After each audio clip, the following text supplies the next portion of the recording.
And we're live. It's episode 39. We're live from Atlanta and Detroit. The Everybody Mad, the live podcast. It's Thursday, February the 11th, 2021. It's still Black History, thus the colors and things. Day 22 of the Biden administration, and also 3 days, Kenya, until Valentine's Day. Good evening, it's Said Lover. Welcome to the show. What's happening? I'm Kenya Convene. Thank you so much for checking out the Everybody Mad live podcast. We got a great show lined up for you. We got a special guest, my girl Nina, nationally syndicated radio personality. She's going to be joining us for a dope discussion on the pros and cons of social media. Plus, we're going to be talking about Gorilla Glue. Seems that she had her surgery yesterday. We're going to be talking about impeachment trial. Nice little update. You said what? I said nice little update on her because she been going. 2021 has not been Gorilla Glue Girl year because that glue been in her hair since January. It's already Black History Month. She looked like just hilarious to me. Yeah. Don't she? Yeah, she do. She done had a bad year. We're also going to be talking about a possible verses that we all want to see, but we wonder how they going to do it. The Tupac and Biggie verses. We'll talk about that. And also the other guy in that, we're going to talk about Lauren London and Diddy and all that good stuff. So we got a nice little show ahead of us. Did you have a good weekend? Yeah, I had a good week. I've had a good weekend. Last weekend was pretty good. It was real chill and had a real good week, very productive week. Trying to get some things together down here in the A. So everything's good, man. And trying to move so I won't catch COVID again, bro, in these Atlanta streets. Right, I'm hearing people can catch it twice. So like that's the other thing too is we postponed my birthday trip from last week, but I'm looking forward to kind of getting down there at some point. But like I'm gonna have my vaccine some point in Black History Month. I'm gonna get that vaccine because I'm so tired and cooped up. We ain't had a trip since last birthday trip, so I'm really ready to get out and just kind of begin to live life because this is the pits. It's the pits. I know it is. So now, what do you all say like when you see people like, moving in Atlanta? I don't know if we've discussed this or not, but like, are you thinking to yourself, like, them mofos down there, like they just having fun and all this kind of stuff? I hope they catch COVID. I mean, like, what's your thought process with that? Well, I wouldn't wish COVID on anybody, but like it is frustrating because like part of getting through this pandemic is that like we all have to think as a group. We got to think collectively. We got to move as a group, and certain things you got to do. It ain't because of you. It ain't because like about your own personal preferences. It's about doing it for the whole good. And this whole pandemic has been about making a sacrifice here so that the greater good, we all can start doing some stuff. So that's what we're thinking. And then too, we got hit hard early. Detroit got hit hard early, but we're thinking, all right, so if we all do our part, if we're all wearing our mask, if we're all social distancing, if we're all just chilling out, foregoing those vacations and just chilling out for a minute, then we'll get back to normal. Thing is, like, nobody chilled out until we got to normal. So it's like we never had that shutdown and never got to that thing. So meanwhile, we're thinking we're doing the right thing and foregoing and making sacrifices, and ain't nobody else doing the same thing. So it's like it's almost like it feel like we wasted our year because y'all down in Atlanta was not doing that, and y'all down in Florida wasn't doing nothing. So it's like, hey, I thought we all was sacrificing. Why y'all ain't sacrificing? Right. We all sacrifice. Yeah, because I mean, I have friends that are out in LA and they see like pictures of what's popping in Atlanta and everybody's at the club having a good time. We're going to talk about what went down for Super Bowl weekend in Tampa because it was lit down there. I mean, like it was on swole. And, of course, people, they were like, COVID what? So so it's just, but they when they see, what's going on, they're like, they just can't really fathom just living life like that. When they're like cooped up in their homes. Yeah, we're the same way. It's like, well, some people mention, but even if we weren't that same way, it's the fact that our government has placed limits on stuff that is even able to be open. So just like in LA, like they got a complete shutdown because they're way worse now. But we were to that point. We're still, restaurants can't open no more than 25% on the inside, still in Michigan. Wow. So and I know y'all in Georgia never went to that point. You know what I'm saying? Yeah. But that's where we still are. We just opened restaurants back up on the indoor dining on February 1st. So we've been shut down since November. Yeah. Shouts out to Michael McKenzie watching the show and everybody joining us on the show. Everybody, man. We got a couple things too. Please help us out. share some black voices. We're a black voice. I think I'm black. King is black too. You know what I'm saying? So please share us, like or subscribe us, or wherever you are. Or also, you might be checking us out on Facebook now, or YouTube later, or wherever you are getting your podcast from. Please make sure you like us or share us wherever that is, so that way we can help expand black voices, because that's the thing. We want as many black people telling our stories as possible. So this helps us and help out somebody else too. If you see a black podcast out there, share it. Share it. Definitely share it, and make sure that you listen to us too on Spotify, Apple Podcasts, Google Podcasts, iHeart app, wherever you get your podcasts. Make sure that you subscribe, and make sure that you hit that thumbs up and subscribe on YouTube. All right. With that being said, let's go ahead and jump everything off, because like I said, we got an action-packed show. Got a lot to talk about. Sid, you ready, brother? I'm ready. Let's roll. All right. Well, Tampa Bay Buccaneers won the Super Bowl against the Kansas City Chiefs 31-9. Tampa Bay was the first city to play and host. Buc fans flooded the streets after the big win, celebrating with Tom Brady for his 7th Super Bowl championship ring and the franchise's 2nd Super Bowl win. Now, of course, nobody was worried about COVID guidelines, because the city was on swole. As you can see, the parties were jumping off everywhere, going by. First of all, promoters, it was crazy. Wear your mask. Wear your mask. Right, where your mask at? Promoters were coming from everywhere to get it popping down in Tampa and throwing all these parties. I saw promoters from Savannah throwing parties down in Tampa. Yep. That's the thing now. Like even in Detroit, like I'm not gonna tell their secret, but I know a lot of people who have physically left Detroit. Now I don't know if their move is permanent, but they literally have been living in Atlanta for the last 6 months because they're party promoters. They can't promote no parties in Michigan because we've been really shut down. You know what I'm saying? Yeah. But it's wide open like legs in Atlanta and Florida. So they've been they done moved down there so they can start doing some stuff. But it's the craziest thing, and you see Tampa is crazy. Man, look at them. Wear the mask at though. That's all I want. Wear your mask at. No mask, man. They definitely got it popping. Now, the official Super Bowl party, the after party went down at the Florida Aquarium, had Ludacris and Migos. They were performing live. There were tons of celebs in Tampa for all the Super Bowl parties. The City Girls were there, Moneybagg Yo, 2 Chainz, Rick Ross, Tyga, and fresh from being pardoned, your boy Kodak Black was in the building doing his thing at a lot of the parties too. And everybody was like, dang, like Kodak came back. Getting it in. That's what I was laughing at was Tom Brady. Tom Brady was S-faced, and here he is now. He's literally throwing the trophy from one boat to another. So Tom Brady was on one. Tom Brady, how old is he? 43, but I ain't never seen Tom Brady just at the point to where he has to have help walking. Look at him. Look at the legs. But you know what? I will say this. He deserves to. He deserves a party. He deserves to. If he deserves that, bruh. I've never been a Tom Brady fan at all, but yeah, congratulations on his 5th Super Bowl, or is that the 7th? That is his 7th Super Bowl championship ring. Yeah, congratulations, but yeah, you support Trump, so. Yeah, I'm not really a football man anyway. I could care less. I didn't even watch the Super Bowl, bro. It was boring. Yeah, I did check in for the weekend Super Bowl performance, which was interesting. I thought it was dope. Winning the room and everything, but I mean, it was alright. It was alright. I didn't like anything about nothing. I didn't like the weekend. I didn't like the cinematography, especially that last scene. I don't know what it is about the weekend, but his artistry, I just ain't a fan of it. I like him as a person because he spends his money and he supports causes and that sort of thing. So stuff like that is never lost on me. But as far as sitting down and really enjoying the weekend, you know what I'm saying? This must have been one of those cases where Jay-Z was playing checkers or chess, because I had no idea why he selected the weekend. Because really and truly, they should have picked some of the people. Because I'm not even sure if you watched the beginning of the game, but Jasmine Sullivan and her, both of those performances, I could have stopped watching then, because at that point, those were the artists who I was interested in seeing. I'm with you on that. I was definitely here for Jasmine Sullivan and her. Love both of their artistry. They're just amazing, talented artists. And I felt like it was a good look for Jasmine Sullivan because she hasn't really gotten her just due in the music industry. I feel like people really haven't. Yeah, she lost a lot of weight, but I know that she's battled with that whole weight loss.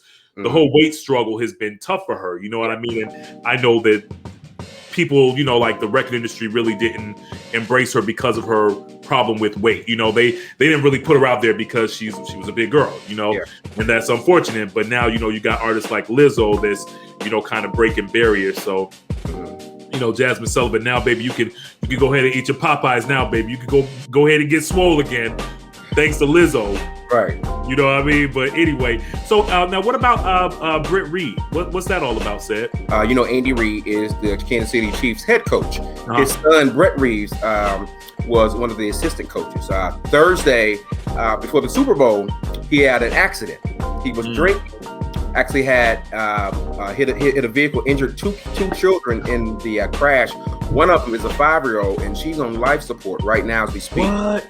So he had a substance abuse issues, drinking, because he had an issue in 2008 as well, where he was arrested for DUI. So now, 13 years later, there's another case of driving while under the influence. He even told the officer that he had a few beers or a few drinks or whatever before he had the incident. But that was a Thursday before Super Bowl. So he wasn't allowed to coach in the Super Bowl. They've released him from the organization. But that's just part of the case, is that, I believe in second chances, but you already had a DUI that caused injuries in 2008, and here he is again now. Me, that's another case of white privilege. That, if we have a theme to our shows, you know what I'm saying? That's one of the recurring themes. It's white folks get to do stuff that we'll never get to do.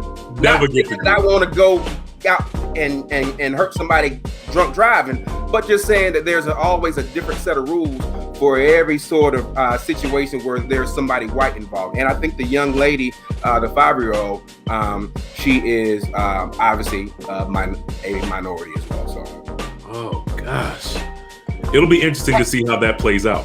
And it's interesting that we haven't heard much about it. You know what I'm saying? Same thing with the story about Chad. What's his name? Who beat his black girlfriend? Yeah. Same thing with it. We don't hear a lot about those stories. You know what I'm saying? When white folks do wrong, they'll give you little tidbits of it, but they won't tell you the whole story. But stuff like this, you got to go searching for it, and that ain't right. It ain't right, because if a black person were to do it, I'm telling you, it will be on TMZ, it'll be on the world news, and it'll be on local news and all the blogs. Right. So it's kind of like a double.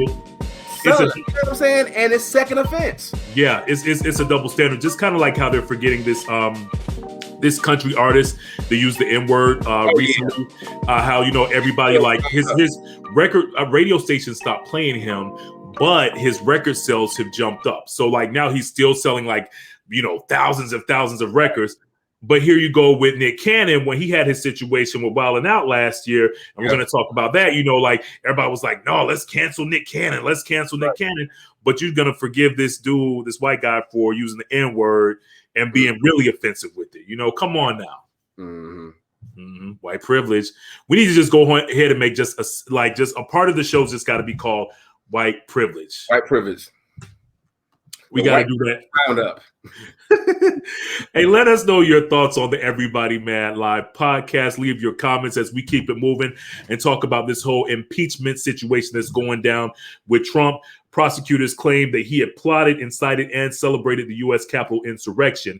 Their previously unreleased video evidence showed a mob of overpowering police officers pleading for backup, lawmakers running for their lives, staffers hiding behind locked doors, rioters calling for Mike Pence to be hanged. I mean, it was crazy, you know what I'm saying? And Democrats plan to use more videos to press their argument and retell this attack on the Capitol. Sid, what's your thoughts, bro?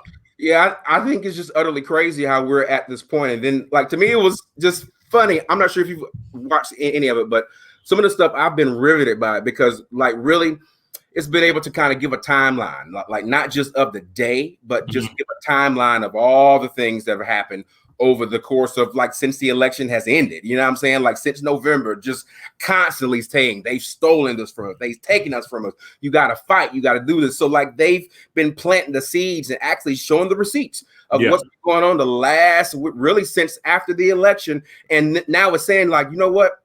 If he hadn't have done this, none of this stuff would have happened. You know what I'm saying? If Trump had not have done this stuff, January 6th would not have mattered, because January 6th is like, that's never been a special day. You know what I'm saying? So like, why did it suddenly become a special day? Because Trump made it to be something. You know what I'm saying? And like the fact that like the number 2 and the number 3 and the number 4 person were all in the same building together and they could have all gotten killed. You know what I'm saying? Pay attention to the first group of assailants as they break into here.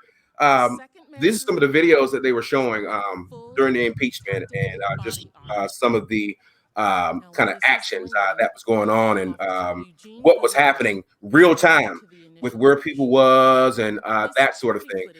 I really love this sister right here. She's from the who is she? Stacey Plaskett. She's a representative from the U.S. Virgin Islands. But here's Mitt Romney right here. And that's the black officer. He telling Mitt to run the other way because Mitt was literally about to run right into them.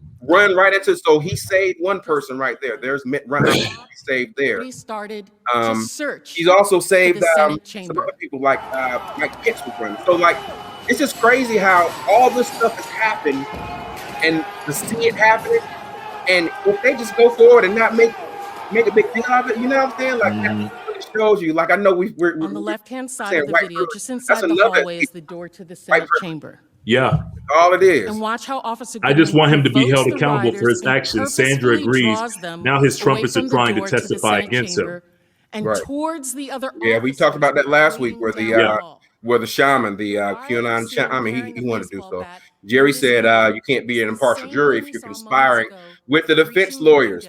That's the thing, right after the case today, they said that Lindsey Graham and some of the other people went directly to go meet with Trump's lawyers right after tonight's proceedings ended. So, like, you know what I'm saying? Like, they are not trying to call this fair and square. They're trying to do whatever they can do to make sure they guard their boy because they stand by a man.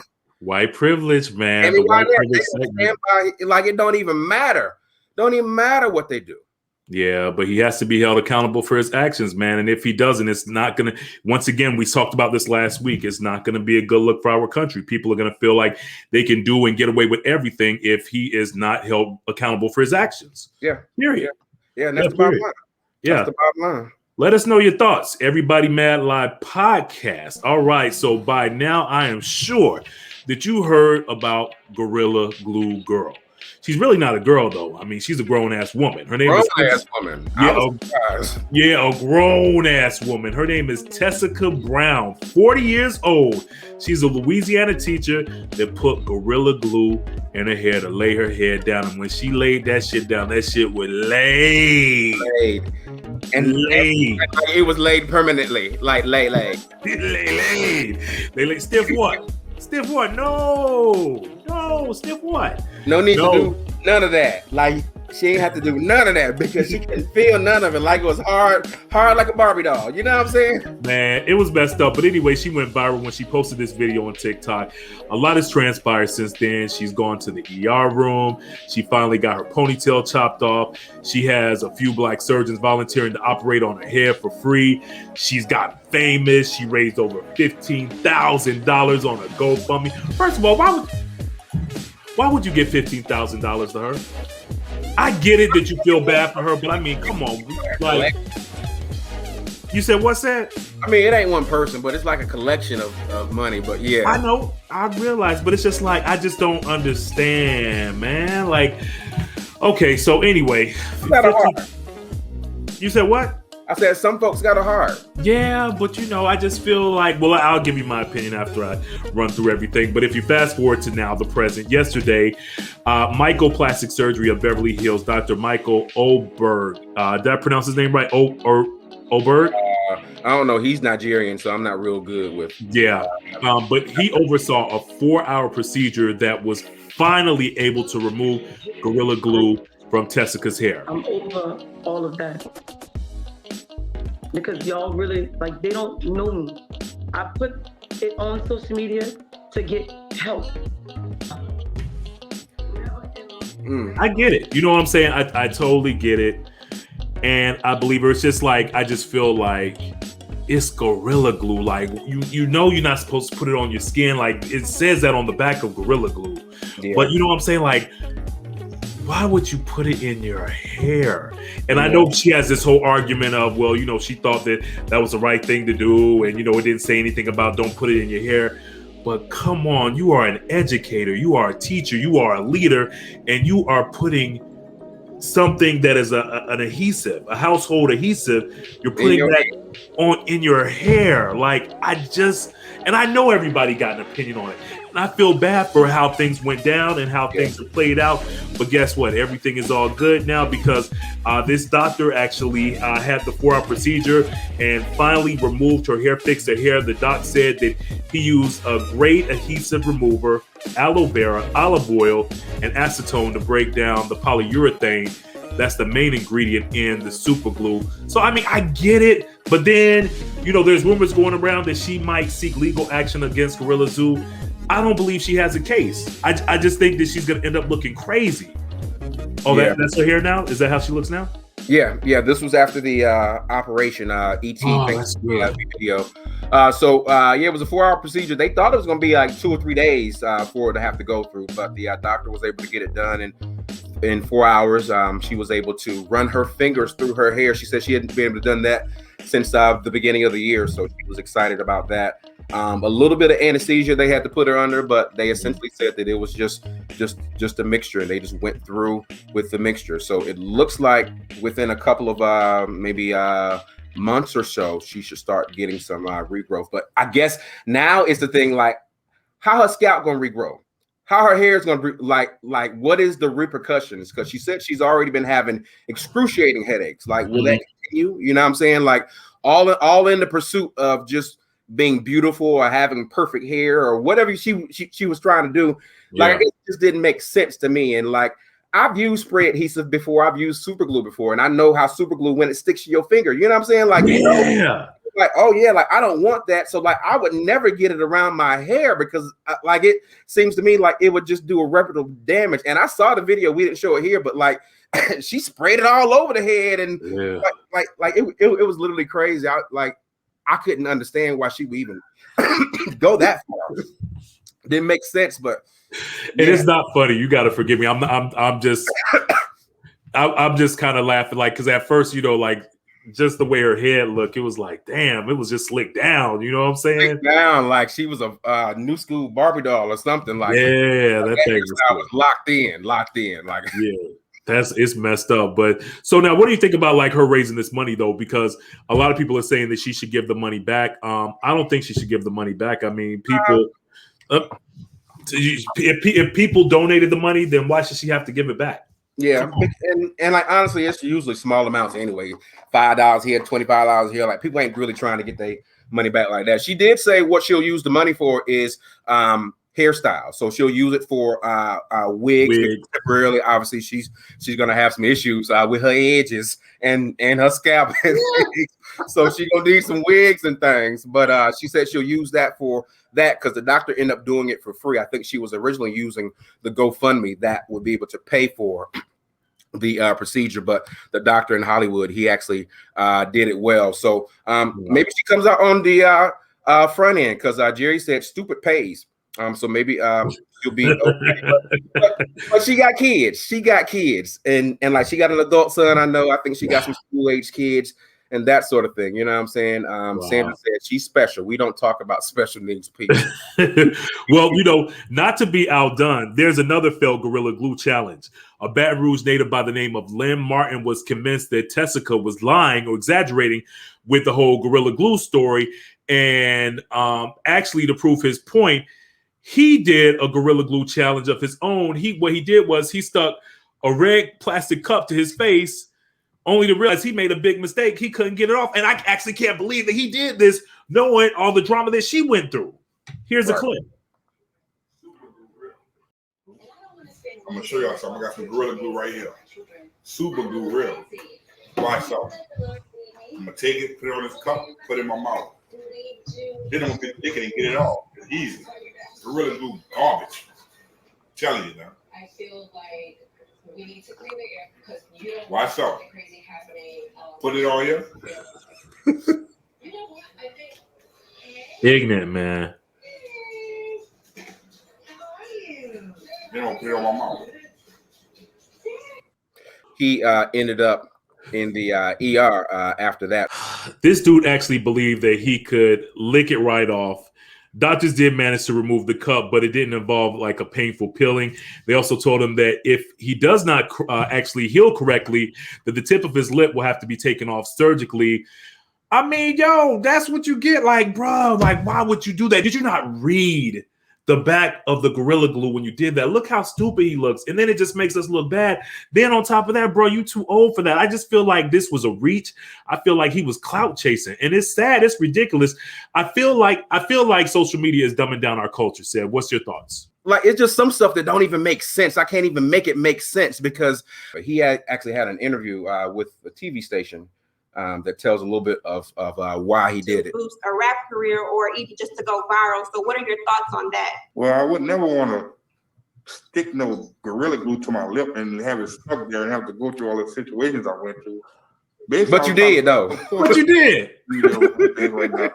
Everybody's on social media. It gets a lot of attention, and that's what's going on. I mean, we do. There's a lot of different challenges. So I wouldn't say that I'm doing it to boost my career because people start a new challenge every day. You know, they start the mom challenge, the brother challenge. So what if that's the case? Why are those people doing it? You know, I mean, actually, it's just a part of social media. But I didn't think it was going to go this far. You know. But if it doesn't, it doesn't. But that's not. Catch that last part. If it helps, it helps. If it doesn't, it doesn't. I mean, you got Valentine's Day coming up. I can't even kiss my old lady. You know, that's not what I'm trying to do. You clout chasing. Your message, people you clout chasing, though. That's all that was. It's ridiculous. It's really ridiculous, man. I just think that's sad. And this dude is like damn near 50 years old, acting like this. First of all, you over 50 doing challenges. Like, come on, like if you over 35 doing a challenge, grow up, dude. I know. Go to work. Well, let's get more into this. What we're gonna do? Let's talk more about this. I want to talk about this because there was a documentary on HBO that I checked out last week called Fake Famous. It caught my attention because it explores the world of social media influencers by turning regular people into internet celebrities. Joining us for the conversation, this is my homegirl right here. I am so proud of her. She's an influencer and she's a dynamic personality, a nationally syndicated radio personality of the Jeff Fox Show. Let's welcome my girl, Nina. Hey guys. Hey. Wait, hey. Kenya, you must have got the expensive glasses because yours don't have a glare like mine has a glare. You must have got that $20 shield on your glasses. That shield for an extra $30. You know what I'm saying? Yeah. They was like, you want it for an extra $30? I was like, I'm good. Yeah. I'm good. Nina, what's been going on, baby? How you doing? I've been good, chilling. I'm in Dallas. I'm in Dallas right now. And because it's so cold, we had so many accidents today. There was one 75-car pile up on one of our highways. It was scary as heck. Today felt like Final Destination visits Dallas. It was really sad and kind of horrifying, but winter's almost over, so we're on the last leg. We can make it through. I know, because I know you all aren't used to that kind of weather in Dallas. Look, it could be January and we be in flip-flops and shorts. Like, This is not us. This is not us. I don't know where this came from. I have no clue. Wow. So, Nina, I know you just saw us talking about this whole Gorilla Challenge. What's your thoughts on all this stuff that's going on with Gorilla Glue Girl, and then you got this dude right here who just did this challenge? What's your take? Because I'm sure you've had to talk about it on your shows. Okay, first thing first, don't do Louisiana girls. Don't do us. I realize we'll go to the extreme to try to look good. You know, girls from Louisiana look good. So she was trying to get the edges laid and it happened. It just happened. Yeah. Now that second guy, he should be on Facebook. I don't know why he was on Instagram. You said he was 50? He's about 50 years. Well, what is he, like 43 said? Yeah, I thought he was somewhere in his 40s. He's in his 40s, but he's too old. He's too old for that now. He's too old for the clout chase. At that point in life, you should already know who you are and not still trying to be establishing it or asking people to tell you who they think you are. It was clout. It was clout, and it was sad. And I wondered to myself when I heard that story, does he have kids? And how disappointed are they in their dad? Because that's crazy. But we are in 2021. Unfortunately, things like that are no longer a surprise. We'll do whatever it takes to go viral. We'll do whatever it takes to make World Star or the Shade Room. And at this point, it doesn't matter how old you are, how mature you are, everybody's doing it. Well, let me take the mature out, because a mature person would not be doing half the things that I see. Yeah, I take that back. That's a real good point. Yeah, it is. It is sad. So saying kind of the same thing, striving to be famous. Sandra said down there. We got Jerry said he probably broke 10,000 followers just because people want to see stupid. You know? Yeah. That's it? You did that for 10,000? That's it? Right. And then I could see if your 10,000 followers were each donating $1. No. Right. No. They're probably going to mute you as soon as the challenge is over. So it's pointless. It's pointless. So what's your take on social media as a whole? Because I mean, you're a personality and you're also an influencer at the same time. So what kind of impact do you think social media has on society as a whole? Is it negative or is it positive? Did one of you guys just say you felt like it was dumbing us down a little bit? Yeah. I kind of agreed with that. But there are two spectrums to social media. You have the side where the clout chasers and people want to follow trends and they're trying to figure out who they are. But then you have that part of social media where I'm a business owner. I am an established adult. All I'm trying to do is network and profit. So there are two angles to it, maybe more than that. It just depends on what side you stand on. I know that I would be considered an influencer, but if I'm going to be 100% honest, and I said that I would be tonight, I hate social media. I have this small agitation with people thinking that they know me. I did an interview maybe 2 days ago, and one of the followers that were watching the interview, I think they were trying to DM the other person, but they accidentally DM'd me, and they were like, "Oh, great interview with Nina. I've been knowing her for a long time. I've never met this person a day in my life." Right. Wow. Never. So it's like an illusion. I don't like that factor of, oh, I know Nina because I follow Nina, because you have absolutely no clue who I am. And even what you see on my page, that's what I choose to post. That's what I want you to see. I could post the inspirational quote saying, "Hey, everybody be happy, choose happiness," while I'm in tears pressing post. So it's just a big world of illusions if that's the perspective or the angle of social media that you choose to stand on, you know?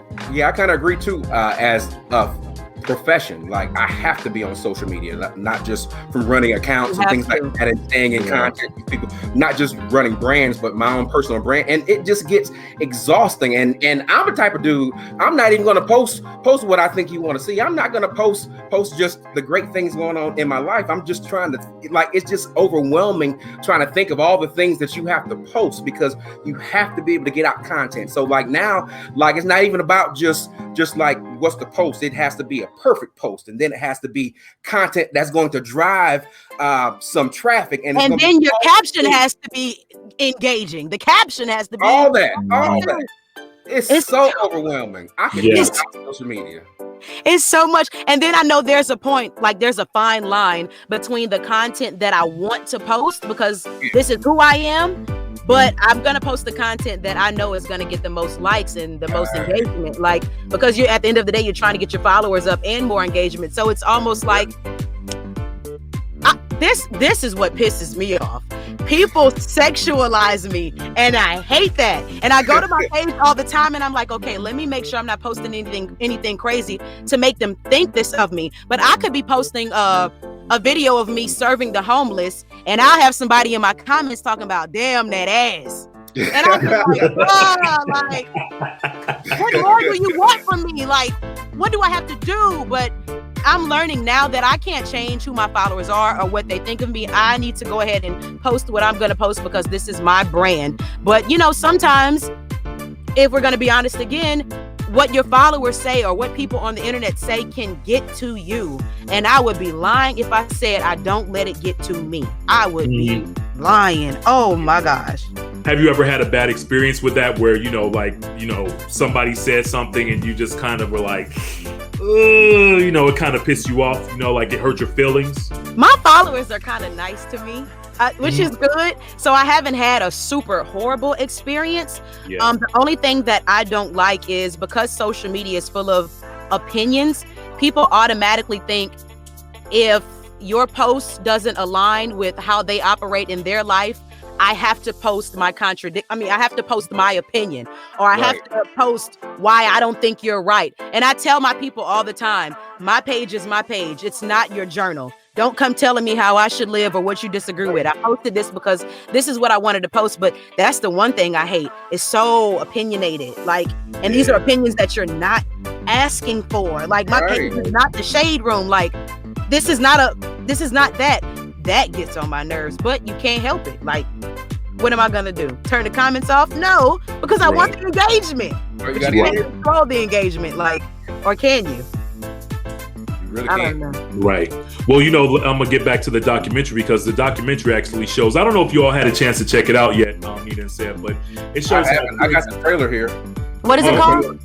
It's called Fake Famous. It's really good. Like, I know you'll love it, especially because of your opinion on social media. You're gonna be like, wow, this is good. Okay. Yeah. Let's we're gonna check out some of the trailer. Like I want to, I feel like I deserve to. You know what I'm saying?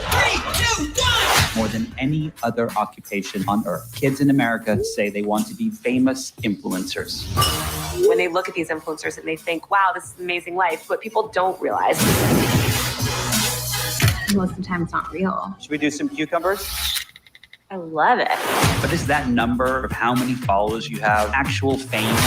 We want to do an experiment to see if we can take some random people and make them fake famous. Online, you can pretty much buy anything you want, including fake friends. There are hundreds of millions of them blending in online, and most people can't tell them apart from you and me. My Instagram is crazy. The more fake accounts you buy, the more fake likes and comments you need on your posts. So exhausting. It's very competitive. I take anti-anxiety pills, but I mean, who doesn't? Will their life change for the better? We've got a lot of followers, so I'm getting some free stuff. Or are there unintended consequences for the worse? I want to be famous for being me. You want to be famous for being you? People take Instagram too seriously, and I wish I could make my Instagram bio, please don't take it seriously. There's so much that goes into portraying something that's not really there. It's a complete circus.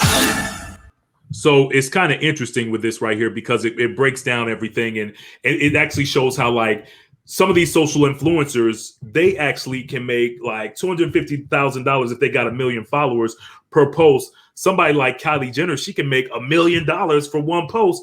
So I want to ask both of you, do you think that the idea of being an influencer, is it a good idea to be an influencer as a career choice for some of the young people out there? Like, would you say, yeah, you should be an influencer, or should they totally stay away from it?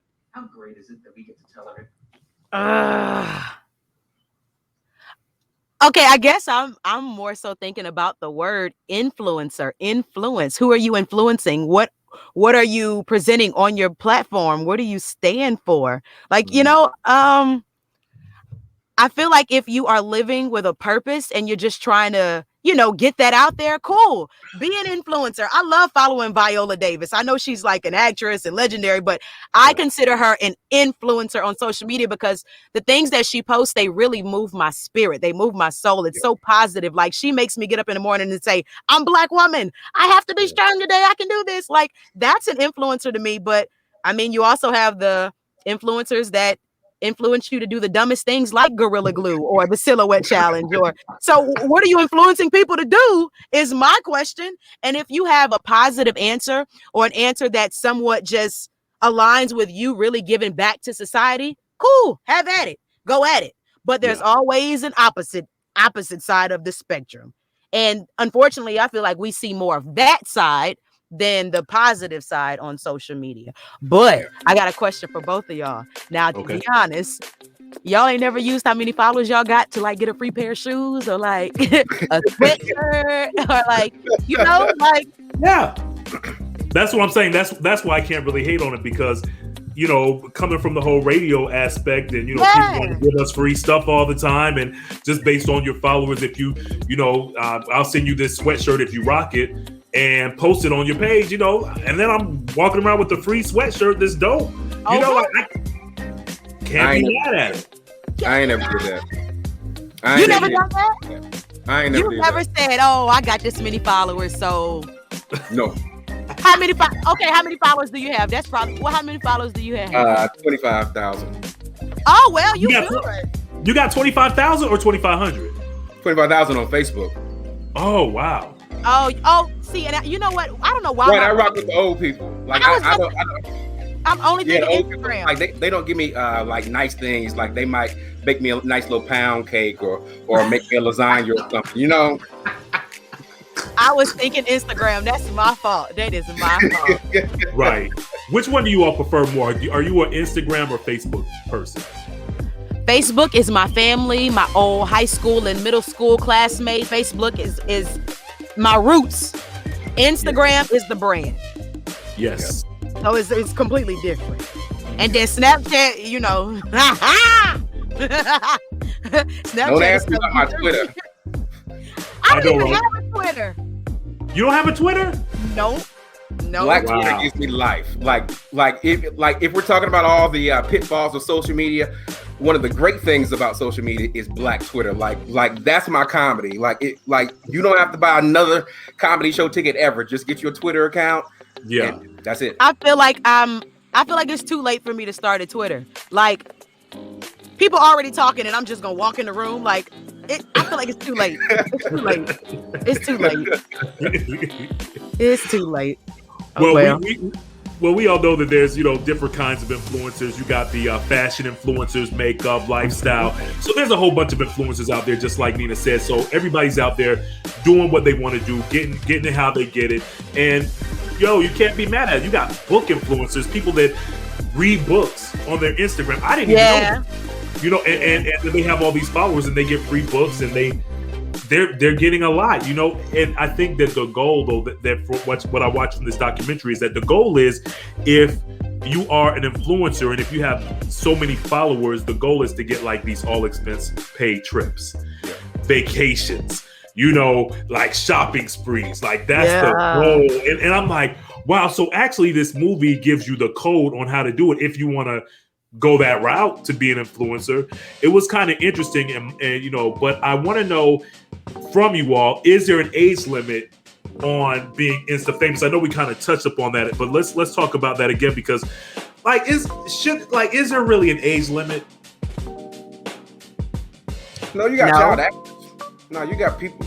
I think influence is the key word. Like you can be a leader at any point. You can be someone to convince somebody of anything at any point. You know what I'm saying? So I wouldn't necessarily put an age on it. But I guess like the caveat is that like we know the dangers and the pitfalls of social media and that sort of thing. So without any sort of supervision, without the sort of kind of good foundation for influencing, like I would be afraid of my 8-year-old going on social media and then having to deal with all that. If he just needs to put a post on there, then that's one thing, but actually dealing with the interaction and all that stuff like that, I don't know how that is if someone is underage. Like I don't know how that makes sense.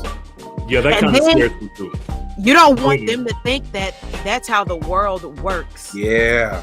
Right. Like, no. Oh my God. Because of course you'll see pictures of somebody graduate and then they get an internship and now they work for a Fortune 500. But that's the highlight on Instagram. They didn't post I slept in my car for 2 years.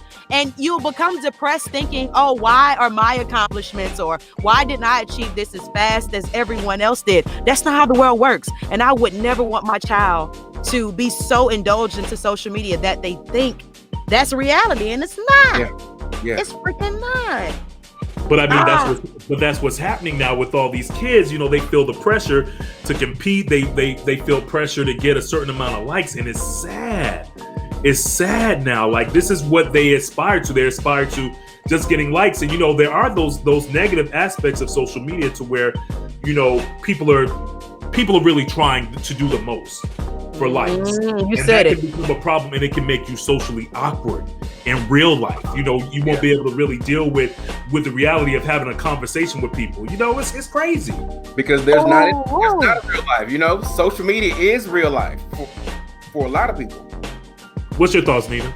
I want to touch on you talking about being socially awkward, because I know you have a follower that y'all talk all the time, but they see you in person and don't say anything because they genuinely don't know how to socialize in person anymore. That's being taken away from us too. Oh, and then rewind. Let's not forget about our young girls and these bodies that they're seeing on social media that they assume, oh, my body is supposed to look this way and it doesn't. So now I'm ugly or I'm not pretty or now I don't accept myself because I don't look like those social media girls. Oh, I hate that. I hate that. I hate that. Yeah. I hate that so much. I feel bad for our young girls. I feel bad. I really do. I just feel like it's just so much pressure. You know, it's just so much pressure. Even like that movie that we talked about a few months ago said about the little girls on Netflix. I forgot what it's called. Did you see that movie, Nina? What was it called? It was on Netflix. I forgot the name of it, but the girls were dancing suggestive. It's just one name too, but it's. And they took that movie off quick, didn't they, or something? They took the poster down because the poster was sexually suggestive. Cuties. I think it's called Cuties. Cuties on Netflix. Yeah. But it kind of talks about that whole social media and how they feel the pressure at like a young age to be sexy, you know, just to show their bodies and stuff. It's a lot. Yeah. I know it gets to them because I'm sorry. I know it gets to them because as a grown ass woman, it gets to me. So I know it gets to them. I know it does. But I really don't know how to properly communicate with the younger generation and letting them know that that's not reality when that's all they see. Yeah. Oh, good example. I'm sorry if I like veer off. I'm sorry. Y'all. No. Good, do it. So, you know, the silhouette challenge just happened on social media. Yeah. And was it Chloe? The sisters Chloe and Halle? Yeah. Which one was it with the dreads? Is that Chloe? Chloe. That's Chloe. Yeah, Chloe. When Chloe did the silhouette challenge, I kind of got sad. Now, I know she is a grown woman, so she can do whatever she pleases. But Chloe and Halle, in the world of city girls, were showing young ladies that, hey, you can be another way. Like, that's not the only route that you have to take.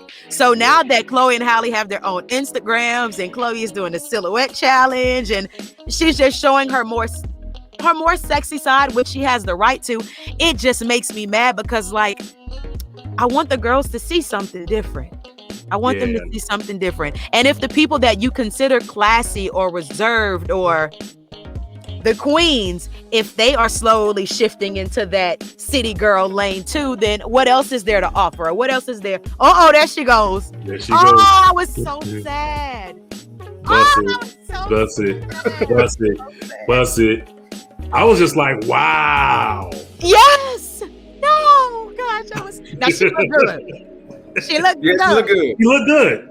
Period. She looks good, but I was just like, oh well. Not necessarily there goes another one, but it is pressure. It is pressure out there. You know what I mean? But at the same time, you know, I just feel like if that's what she wants to do, let her do it. You know, she said she was, you know, she feels sexy and that's something that she wants to do. I understand that. But back in the day, women couldn't do that. Like my mama never did that. Well, mama didn't have AOL, so it was never did it on camera because they didn't have social media. Like that's what I'm saying. Okay. So they couldn't do it. But I don't think she would have done it. I know she would have done it. But I'm just saying, like, I don't know. It's just it's a lot. It's a lot to take it. I gotta say, Nina, too. I love my mom if she ever did would she do the busted challenge? Lord, we just talked about that 50-year-old man. Don't make your mama do the busted challenge. Please. Don't make her do the busted challenge. Even though, and that's the crazy part. I'm telling you, don't make your mama do the busted challenge. But if she did, I would love to see it. That's the crazy part. If she did it recorded. It would make for great video. content. What she do? It will make for great content for the show. Everybody will be talking about it. Right. And it will go viral. It will definitely go viral. Nina, I'm loving your new look. I love the hair. Love the short hair on you. And I know you got a organization, Bald Baddies, right? Hey, yes. What's that all about? Tell everybody about that. Okay, so anything that I do, I like to just try to involve people in it. Now, when I cut my hair, first off, let me say I have been wearing wigs and weaves since I was 11 years old. From 11 to the age of 30, I never knew what I genuinely looked like, okay? Never knew. I was a chameleon. But I cut my hair a few months back, and to feel not alone and to make myself feel better, I was like, let me find other ladies that have cut their hair off too. So now I have this whole bald baddies movement. It's right here in Dallas first, but I'm going to eventually venture out. And with bald baddies, we get together once a month, whether it be dance class, fitness class. I'm going to have events once COVID is actually over, but we get together once a month and we all share our stories. Some women are like this by choice because it was just fashion. Some women do it to find themselves. Some women may be dealing with some type of sickness, so they had to shave it. But whatever the story is, we all come together once a month. Again, whenever COVID is over, I know one of my main priorities is that our community service focus on those ladies who have lost hair. I want them to feel like baddies as well. So that's the mission once Corona is over. But right now, I'm just slowly starting to build it and starting it with me. Like the more I post about it, the more people will realize that it's a brand that I'm trying to grow. The more people will hop on the train, the more of a movement that I have so that when Corona's finally over, we're full throttle with it. So yeah, ball baddies, baby. I do ball baddies events only. If you have hair, you are not allowed in the door. Wow. No. So that's dope. So people could definitely holler at you in Dallas to check out some of your ball baddie events, and tell everybody what you got coming up next, because I know you got a lot going on. How many stations are you on besides doing the Jeff Fox show? Because I mean, one thing I've admired about you from the day one when I first met you is your grind and your hustle. I mean, I appreciate that. Like I'm telling you, like your grind and your hustle, and you are just so down to earth and such a good spirit. Like your energy. I remember there will be days, you know, when I was going through stuff at the radio station. That's a whole nother show. We'll talk about that. Baby! But let me tell you, your energy just kept me going. I was like, yo, she's just sweet. I just really appreciate you. You know, you're dope. I appreciate you. And you know what? I you know how we feel. You know how you tell your people, we ain't got to talk every day.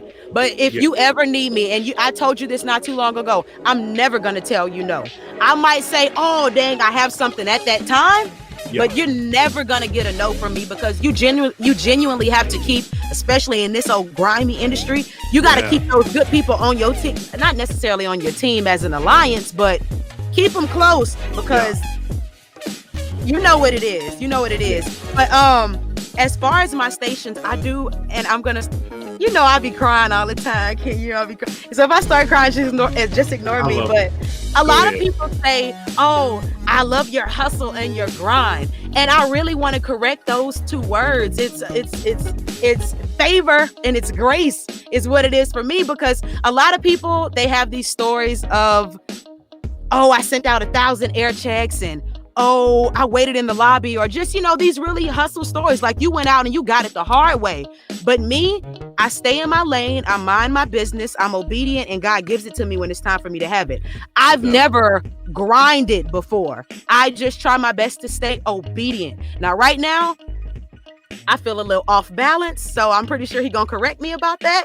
But that's how I get everything that I have. I've never done anything just so strenuous that it deserves a trophy of hustle. Nah, like what's for you really comes to you. The Jeff Fox thing, I wish I can say that I auditioned or I sent air checks. God gave that to me. The stations that I'm on, I ain't sent air checks for them neither. Like it just happens like that. Like it comes to you. And I'm not saying that as a brag, but if you genuinely are meant for something and doing what God wants you to do, he will bring it to you. Now, you can't lay in the bed all day. I'm not saying that.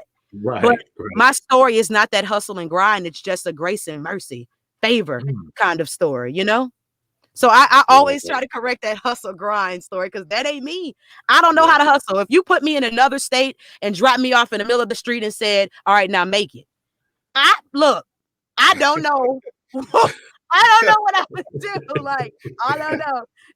That's just not me. That's not me. But everybody has a different type of story. And I'm grateful that mine is how it is. And I'm going to continue to let people know that I didn't grind. I got it from him. Yeah. I got it from him. Well, your work ethic is unmatched. How about Work that? ethic. Okay, work ethic. I like that. We can do that. Yes, and your tenacity. Like I'm telling you, you are amazing for real. And I appreciate you taking time to holler at us and be on our show this evening.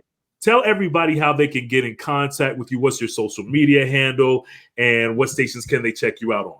So I'm using this pandemic to rebrand everything. My old web designer stopped answering the phone. So I'm in the process of redoing everything. So right now, unfortunately, like everybody say, hit me up on Instagram at Nina_1913. I'm on in Savannah, E93. I'm on in my hometown, Lafayette, Louisiana, Q95. Here in Dallas, we have K104, which is hip hop. And then our sister station is KRNB. So I work for both of those. You know, sometimes you just cross on over when they need the help. You know how it is. And then Killeen, Texas. So that is, I think that's, I don't know. But and I'm super excited to be on the Jeff Fox show. Let me tell you, man, that came out of nowhere. Like my goal must have been too small because I just wanted my own midday spot. Now I'm grateful to be voice tracking Kenya for these stations. I'm grateful, but I really want my own show. Like I want to be behind the mic, getting listeners, giving away stuff, doing events. Like I don't have my own, and that gets to me sometimes. So my goal was to have my own midday show, but that syndication came out of nowhere. Like that mug just came like a mixtape. I don't know. Like I don't even know what to say. So I'm excited to say now that, oh, boom, I'm a syndicated such and such. And even though I have that under my belt, I still want my midday spot. That's crazy. I know how it is. But yeah. Oh, let me tell you, this is dope. This podcast and how you guys have it. What is this? What is this platform called? StreamYard. Oh, StreamYard is about to make some money. This is dope. I give it to Ced. Ced is an amazing producer. Like Ced, I give all credit to him. So Ced has a radio background too. So Ced and I met in Myrtle Beach when we worked at DAI in Myrtle Beach. Okay. Big bet. Yeah. Ced, boy, you doing it. Like, trying. I'm gonna have to learn how to work. Hello? I'm gonna have to learn how to work this because this is it. This is some futuristic stuff. You know, radio is not gonna be the same, child. Radio, podcasting, all of these streaming platforms, it's not going to be the same. This is it right here. And you can have an audience with this, and it's live at the same. Boy, Ced, you got you something with this one, boy. Yeah. I wish I had the idea to make it. What'd you say? I said, I wish I was the one that made the software. Man, it's still dope, though. It's still really dope. So shout out to you. Okay, Ced.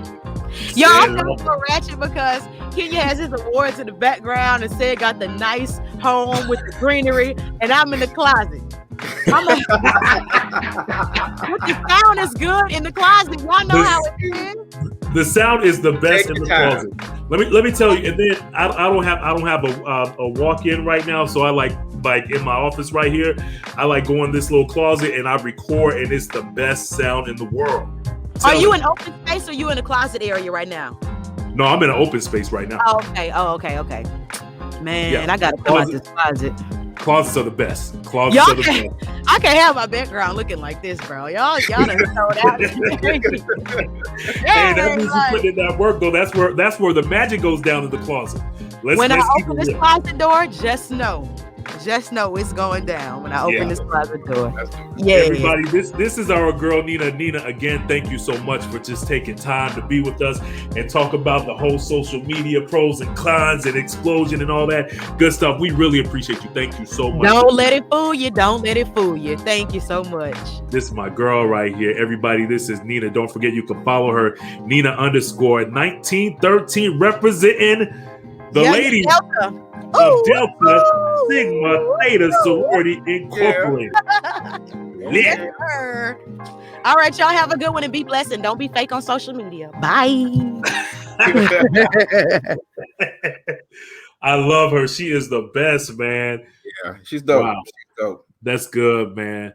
So what's up, Ced? What do you got to say, man? I think we're going to wrap everything up. What did you think about the whole social media thing? I was going to get into the other part too, because fake famous is one area of it. The other part of social media is the psychological part, the the artificial intelligence part. Have you seen the movie, the documentary Social Dilemma? Yeah. Yep. So I think once you wind that in, because now you have like the clout chasing part, what a lot of the young people are in, like they're chasing likes, they're chasing followers, they're chasing all these things. On the content side, you have corporations who are curating your own reality. Like whatever you like, that's what you'll see. You know what I'm saying? So like, not only is it giving us issues with developing interpersonal skills, but also is helping radicalize people, because now it's very easy for you to kind of find something on whatever you are, like those organizations like the Boogaloo Boys and the Proud Boys, and those, like, they use social media so that they can radicalize people and begin to spread their message and grow. So like, it's like social media has all these pitfalls, but it has some great things, but it has a whole lot of pitfalls too. So it's like, that's a real good point, because that's why we, as African-American men and African-American people, we don't see what the Proud Boys see on their social media when they open up their social media pages, their Instagram. And, you know, when you go to that one page where it just shows you all these different things. Like for me, when I open mine up, it shows a bunch of food. It's like, that's what it's going to show. It shows lots of food. It shows lots of entertainment stuff. You know what I'm saying? Like acting and radio stuff. So I get food. Food is the main thing, right? But just imagine now, like those Proud Boys and stuff, that's all they see. Now, I saw a lot of Black Lives Matter stuff on my feed too. But that's a real good point that you made, you know, and they're curating everything now.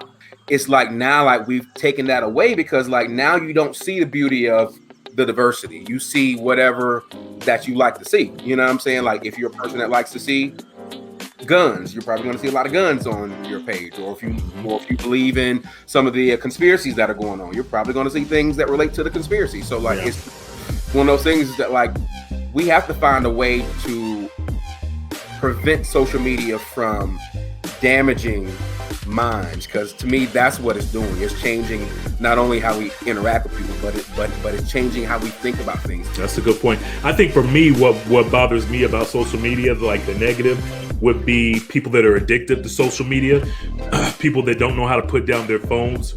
Yeah, they're not present. When it's time to be engaging, you know, like when it's time to just have a conversation, but people just want to scroll all day, even like at a get together. You know, there are people that just can't put the phone down, and it makes them socially awkward. You know, put the phone down, stop taking selfies all the time. You know, like it's people, like grown ass people, that really have a problem with it, and they don't even see that they're socially awkward. They don't even see, and then they wonder, why do they have anxiety? You know, like that's all that they do. I see it all the time, and it's a problem. You know, it's a problem. Like I just feel like, you know, at a certain age, you just got to know when to just say, okay, look, I get it when you're younger, because that's all they know is the internet. All they know is social media. But when you're, you know, over the age of 35, like it's like, I had an old school Southern mama and I had a Southern grandma. You know what I'm saying? So like a lot of that was instilled in me from an early age, and like there's some things that I would deviate from, but there are some things that a lot of people didn't experience. So like they don't know that it always be in my phone or in certain sort of social settings. They don't know what's right and what's wrong because they've never been taught anything at all. Yep, social media, the pros and cons. Very interesting, man. Oh, one more thing too. Social identity theft. That's a big problem. You know, identity theft. You know, that's another thing too. And all these people, like, if one more person hit me up for that Bitcoin shit, I promise. Oh my God. That's literally like everybody, all of my new friends. Like anytime I get a new friend request on Facebook, it's somebody dealing in Bitcoins or Forex. If I get it on Instagram, it's somebody who makes flyers or makes cartoons. Do you want a cartoon of your picture? Of your face? I don't want no cartoon. I already got a cartoon in my face. Your face is a cartoon. Like it's like, come on now. Right. You didn't catch that right now, it's good. I know.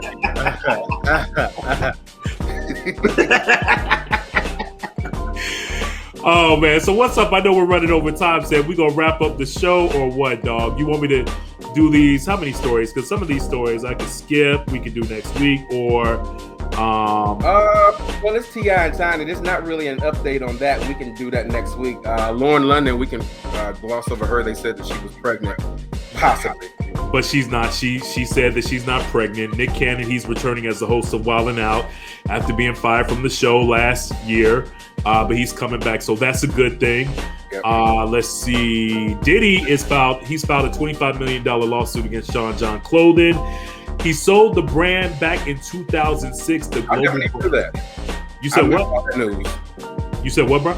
I said I missed that news when he sold Sean John. I don't know what else.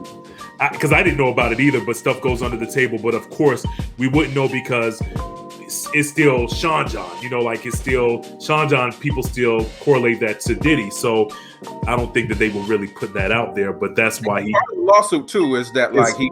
Since he's no longer associated with the company, they still used his likeness, and he's saying that he never gave them permission to continue to use that. So that seems like what that's going on. Right. And then we talk. Okay, so here's another thing that's really big is Swiss Beat says he wants to do the Ultimate Versus battle. This will be huge between the late great Tupac and Biggie Smalls. Now, how would they do that?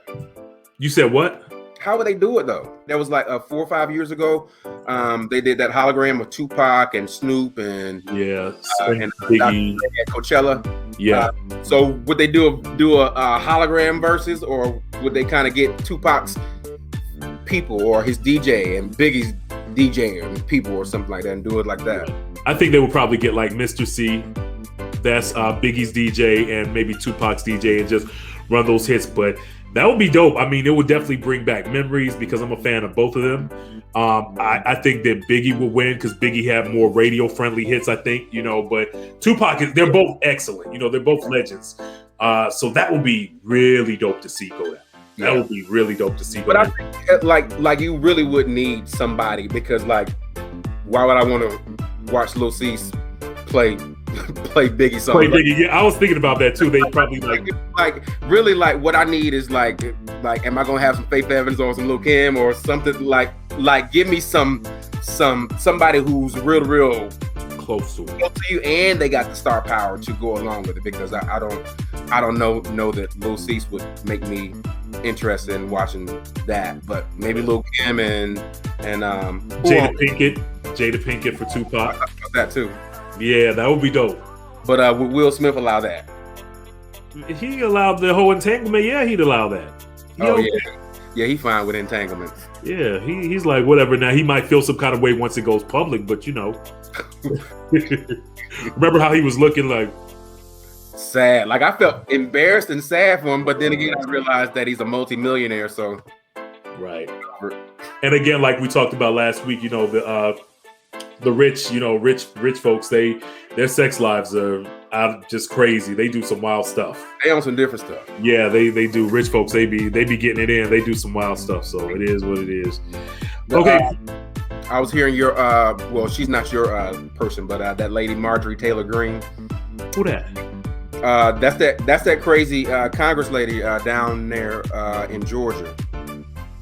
Yeah. Now what's her story? Because I remember we talked about that kind of earlier. What's you know? She's different. White lady? Yeah, that white lady. Yeah. Yeah. She was having an affair with a guy into polyamorous tantric sex. What? Polyamorous. So what was she? She was doing women and men?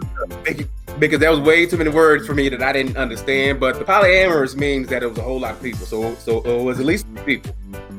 Tantric sex is some sort of kind of ritualistic sex where they get so into your mental that the intimacy goes along with the sexual whatever it is. So like it makes your experience and your orgasm more potent because you now have this mental intimacy thing going on with it. So like there's something. So anyway, she was having an affair with that guy. Stop having an affair with that guy. Start having another affair with the assistant manager of the gym.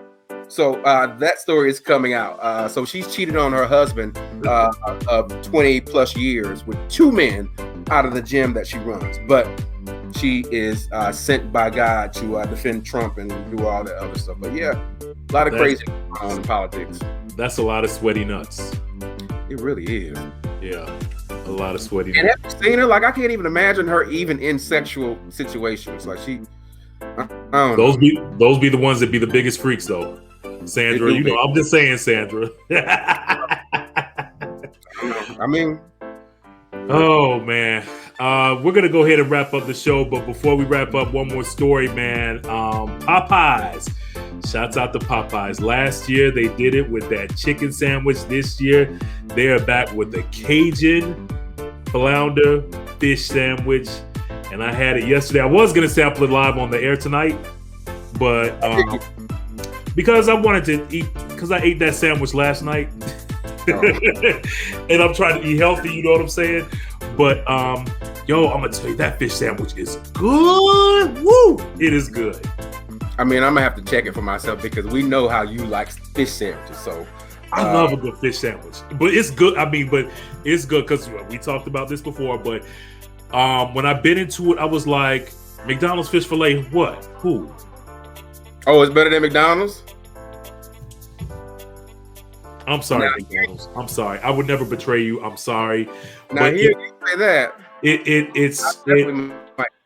When I bit into this sandwich, it kind of snatched my soul. It snatched your soul? Yeah, and it was just like Kenya. And it was so good. It was and I put a little extra tartar sauce on it too, that extra tartar sauce they got at Popeyes. And So they gave you an extra pack of tartar sauce? Yeah, and and then when I asked for the extra pack, the woman, she looked like she wanted to be in my ass. Oh, because she didn't want to give you no extra?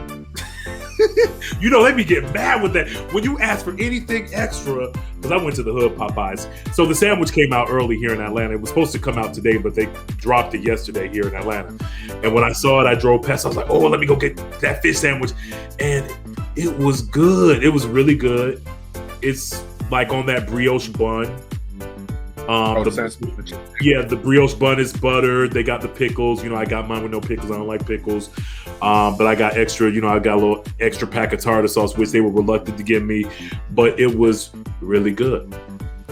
So I think you should try it. Yeah, I probably will try it. I actually like the chicken sandwich. Now, the funny thing, I don't go to Popeyes often. Really? I do go to Popeyes. I probably get the chicken sandwich. And now everybody's going to follow with the fish sandwich. I trust and believe everybody's going to try to do it. Bojangles already got one out down here. One of my buddies said that it tastes like Burger King's fish sandwich. I don't think so. It tastes much better than Burger King fish sandwich. Burger King. See, I don't like Burger King's fish sandwich. Me neither. It used to be good back in the day, but they changed it. They made it like thinner, and it's not. Burger King don't have a good fish sandwich, but this fish sandwich is really good. Make sure, though, when you get it, make sure that it's fresh and get your tartar sauce. And then I was being like I was having my fat boy issues when I did get this, and I ordered a side of the shrimp too, the Cajun shrimp. Mm-hmm. And it was good and crunchy. Oh, yeah, they got shrimp too. Popeye shrimp, real good. Yeah. It was real good. So I ate that. And I'm telling you, it's like, man, that thing sat on my stomach all night, all day today. And I'm just glad it's out. So normally this would be the end of the show, but I have a frozen screen, so I'm looking at everything, and everything's working. But like how everything kind of gets ghosted out, where you can't really see it. So that's kind of where I am. So I can't do anything to the show. It's actually saying that I might have to close the program. So you might have to talk for like 30 seconds. And then I can get back because it won't even let me stop the show. Oh, wow. Okay. So let's see. Well, okay. So if I'm going to talk for 30 seconds, I'm going to wrap up the show. We appreciate you checking out the Everybody Mad Live podcast. Don't forget to like, share, and subscribe. If you're on Facebook, we really appreciate all the comments. Sally, shouts out to you, baby. We love you. Thank you for checking us out. Don't forget, if you're watching us on YouTube, hit that thumbs up and subscribe button.